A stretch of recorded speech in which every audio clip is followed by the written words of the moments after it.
Un roi législateur et justicier aussi. Hein. Il sait rendre la justice. Il systématise son pouvoir de législateur en multipliant les ordonnances qui interdisent la prostitution, les combats privés entre les nobles et le jeu. Donc il va imposer des règles qui n'existaient pas. Il impose sa propre monnaie par ordonnance et limite la circulation de celle des seigneurs à leur seul domaine. L'instauration d'une monnaie ayant cours sur tout le territoire va également dans le sens de l'affirmation de l'autorité royale. Fini toutes les petites pièces, on a vu à la fin du Moyen-Âge, dans la leçon d'avant, où chacun avait sa monnaie. En fait, c'était juste le poids qui faisait la valeur de la monnaie. Là, il va faire une monnaie, une vraie monnaie, qui va avoir rapport dans toute la France. Et c'est lui qui va instaurer ça, de manière à ce que les échanges commerciaux soient plus justes. Il crée à Paris en 1254 un parlement qui devient une cour de justice et un conseil politique, poursuivant ainsi l'œuvre de son grand-père Philippe Auguste. Il n'hésite pas à s'impliquer dans certaines décisions de justice et met fin au jugement de Dieu en faisant rechercher des preuves par les enquêtes et auditions des témoins. Parce que jusqu'alors, le roi disait « c'est comme ça que j'ai dit, c'est moi qui ai parlé, donc c'est Dieu qui le dit, c'est comme ça ». Maintenant, il va y avoir des enquêtes, il va y avoir des choses qui vont faire qu'on va essayer de prouver la culpabilité ou l'innocence des gens. Donc pour mener à bien le programme politique administratif de la monarchie, il constitue un corps de spécialistes formés dans les universités qui veillent à l'application des différentes mesures. Ils sont envoyés en province pour surveiller la bonne marche des administrations locales en inspectant les baillis et les sénéchaux. Donc il va étendre ses lois à la totalité de la France et pas garder ça juste autour de lui. Donc Louis IX et les baillis. Donc qu'est-ce que les baillis? Les baillis selon Louis IX. Nous, Louis, par la grâce de Dieu, roi de France, décidons que tous nos baillis prêteront serment qu'ils rendront la justice à tous, pauvres comme riches, et qu'ils garderont les coutumes bonnes et éprouvées. S'ils trahissent leur serment, qu'ils soient punis. Ils jureront qu'ils garderont royalement nos droits. Ils jureront aussi qu'ils ne prendront pour eux ni or, ni argent, ni autre chose. Enfin, nous défendons à nos baillis d'acheter des possessions ou des terres qui sont dans leur bailliage, tant qu'ils seront en service, d'après Joinville, donc l'histoire de Saint-Louis. Pourquoi est-il défendu à un bailli d'acheter des terres dans le terrain qu'il administre? Donc les baillis, c'est le représentant de l'autorité du roi dans le bailliage, chargé de faire appliquer la justice et le contrôle de l'administration en son nom. Donc pourquoi est-il défendu un bailli d'acheter les terres dans le territoire qu'il administre? Il est défendu d'acheter les terres qu'il administre à cause du conflit d'intérêts. Il doit être juste. Donc si c'est à lui les terres, il ne va pas pouvoir défendre les gens qui sont sur les terres. Si c'est à lui, les gens seront à lui. Donc ça ne va pas du tout. Il n'a pas le droit d'avoir des terres là où il administre.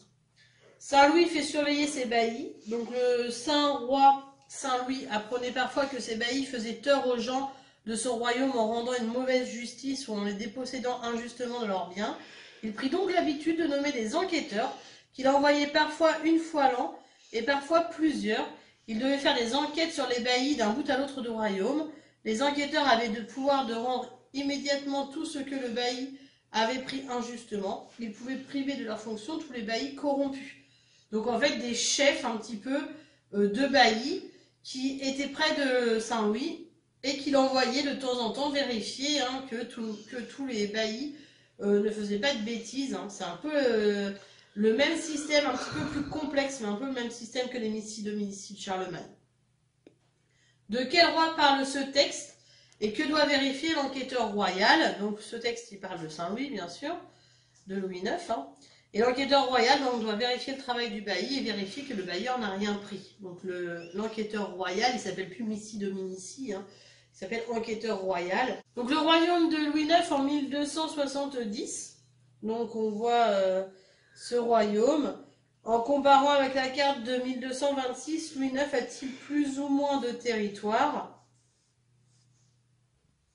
Donc Louis IX a un peu plus de territoire, sachant que ici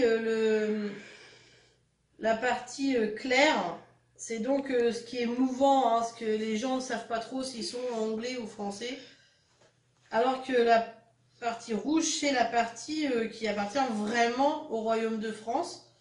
Ici, c'est la partie jaune et la partie rouge qui appartiennent au royaume de France, donc vous voyez que c'est beaucoup plus grand que la partie rouge. Ici. Donc il y a un peu plus de territoire. Donc il y a plus de territoire. Donc Saint-Louis. Saint-Louis est canonisé par le pape Boniface VIII en 1297, soit 27 ans après sa mort. Canonisé, ça veut dire qu'on va le rendre saint. Louis IX devient Saint-Louis pour la postérité, hein, parce que du temps où il était roi, il était Louis IX, mais il n'était pas Saint-Louis. Il est ainsi souvent représenté avec l'auréole de la sainteté, une simple couronne d'or à partir du XIIIe siècle. La couronne de France porte 8 fleurs de lys, symbole de la pureté. Donc ici, je porte une auréole car je suis considéré comme un Ceci est ma c'est ainsi que l'on reconnaît les rois. Ceci se nomme la c'est la preuve que c'est moi qui m'occupe de la justice dans le royaume. Mon manteau comporte des c'est le symbole de la France au Moyen-Âge. Ceci est un c'est la preuve que c'est moi qui dirige le pays. Donc vous essayez de trouver les trous et on va pouvoir corriger les trous.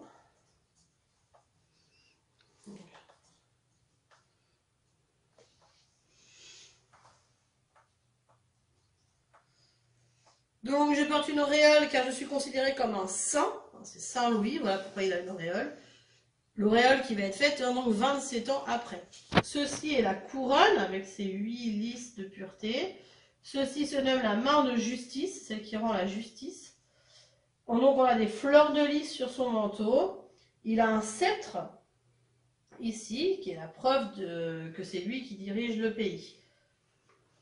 On avait une petite question ici. Qui était Saint-Louis et pourquoi est-il surnommé ainsi? Donc Saint-Louis c'était un roi.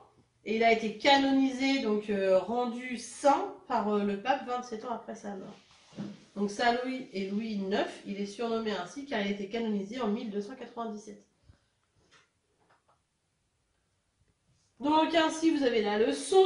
Louis IX dit Saint-Louis, donc c'est le roi de France de la dynastie des Capétiens, on est toujours là-dessus. Louis IX a régné de 1226 à 1270. Au cours de ces années, il s'est fait aussi bien le protecteur de la justice, de la paix, de la chrétienté, tout en consolidant le pouvoir royal. C'est un roi bon et généreux. Il va organiser l'administration du royaume, réformer la justice et contrôler les impôts et le trésor royal. Il est très chrétien. Il mènera 2 croisades afin de libérer le tombeau du Christ à Jérusalem. Ayant perdu son père très jeune, il est élevé par sa mère Blanche de Castille, régente de France. Celle-ci fait couronner son fils en 1226 afin de mettre fin aux ambitions néfastes des grands féodaux, parce que quand il n'y a pas de roi, eh bien, très souvent les comtes qui veulent prendre le pouvoir, mais Blanche de Castille, là-dessus, elle l'a bien joué, et elle a bien réussi à garder son fils au pouvoir. Louis IX coiffe la couronne à sa majorité, donc le 25 avril 1234, et après sa mort, il va être canonisé en 1297, et il deviendra alors Saint-Louis. On l'appelle Saint-Louis donc à cause de ça. Et c'est surtout parce qu'il a fait ces 2 croisades et qu'il est mort pendant les croisades. Ces croisades prouvaient que c'était un roi très pieux